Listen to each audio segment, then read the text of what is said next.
जय श्री राधे गोविंद श्री हरिवंश। हमारी किशोरी जी हम सब पर अपनी कृपा बनाए रखें। आज हम इस वीडियो में माघ मास महात्म्य अध्याय 21 सुनेंगे। इससे पिछले अध्याय में हमने माघ मास महात्म्य अध्याय 20 सुना।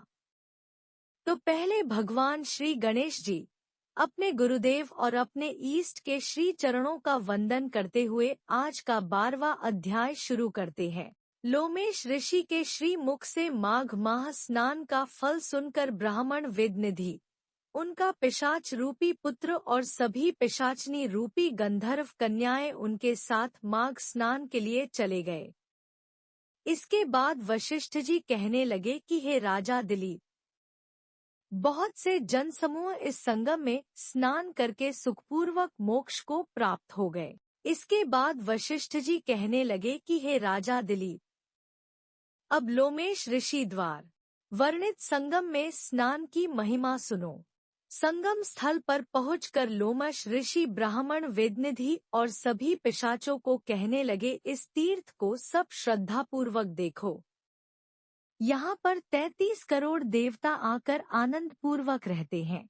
यह अक्षय वट है जिनकी जड़ें पाताल तक गई हैं और मार्कंडेय ऋषि प्रलय के समय भगवान के इसी अक्षय वट का आश्रय लेते हैं।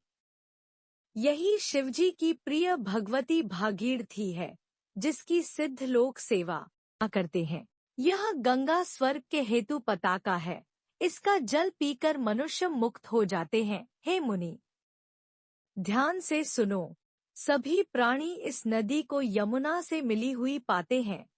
इसका संगम बड़े पुण्य से प्राप्त होता है। इसके स्नान से जन्म मृत्यु रूपी दावानल से कोई नहीं तपता, परंतु ज्ञान प्राप्त करके मुक्त हो जाता है। यहाँ पर स्नान करने से सभी प्राणी बिना ज्ञान के भी मुक्त हो जाते हैं। इसलिए ब्रह्मा जी ने यहाँ यज्ञ करने की इच्छा की थी। इसी संगम में भगवान विष्णु ने स्त्री प्राप्ति की इच्छा से स्नान करके लक्ष्मी जी को प्राप्त किया। यहाँ पर त्रिशूलधारी शिवजी ने त्रिपुर दैत्य को मारा था और प्राचीन काल में उर्वशी स्वर्ग से गिरी थी तथा स्वर्ग पाने की इच्छा से यहाँ पर ही उसके स्नान करने से नहुष कुल के राजा ययाति ने वंशधर पुत्र प्राप्त किया।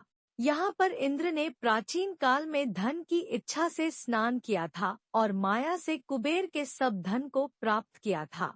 प्राचीन काल में नारायण तथा नर ने हजारों वर्ष तक प्रयाग में निराहार रहकर उत्तम धर्म किया था। यहाँ से जैगाशव्य सन्यासी ने महादेव जी जैसी शक्ति वाले से विजय पाई थी तथा अणिमा आदि योग के अति दुर्लभ ऐश्वर्य प्राप्त किए थे। इसी क्षेत्र में तपस्या करके श्री भारद्वाज सप्त ऋषियों में सम्मिलित हुए। जिन्होंने भी यहाँ स्नान किया सबको स्वर्ग की प्राप्ति हुई। इसलिए हमारे विचार से तुम सब भी त्रिवेणी में स्नान करो। इस स्नान से पहले किए हुए तुम्हारे सब पाप नष्ट हो जाएंगे और संपूर्ण वैधवों को प्राप्त हो जाओगे। ऋषि के इस प्रकार के सत्य वचन सुनकर सभी त्रिवेणी में स्नान करने लग गए और स्नान करने से सबकी पिशाचता नष्ट हो गई। सभी शाप से विमुक्त हो गए और उन्होंने अपना शरीर धारण कर लिया। वेदनिधि ने अपने पुत्र को देखकर प्रसन्नचित्त होकर लोमश ऋषि को स्तुति प्रणाम आदि से संतुष्ट किया और कहा कि आपके अनुग्रह से ही ये सब श्राप से विमुक्त हुए। अब आप इन बालकों के योग्य धर्म को कहिए। इस पर ऋषि लोमशजी ने कहा कि इस युवा कुमार ने वेदों का अध्ययन समाप्त कर लिया है, इसलिए अब ये इन कन्याओं के कर कमलों को प्रीतिपूर्वक ग्रहण करें। तब लोमशजी तथा अपने पिताजी की आज्ञा से इस ब्रह्मचारी ने सभी गंधर्व कन्याओं से विवाह किया और उन कन्याओं के सब मनोरथ पूर्ण हुए। जिसके घर में माघ माह स्नान की महिमा का यह महात्म्य सुना जाता है, वहाँ नारायण ही पूजे जाते हैं।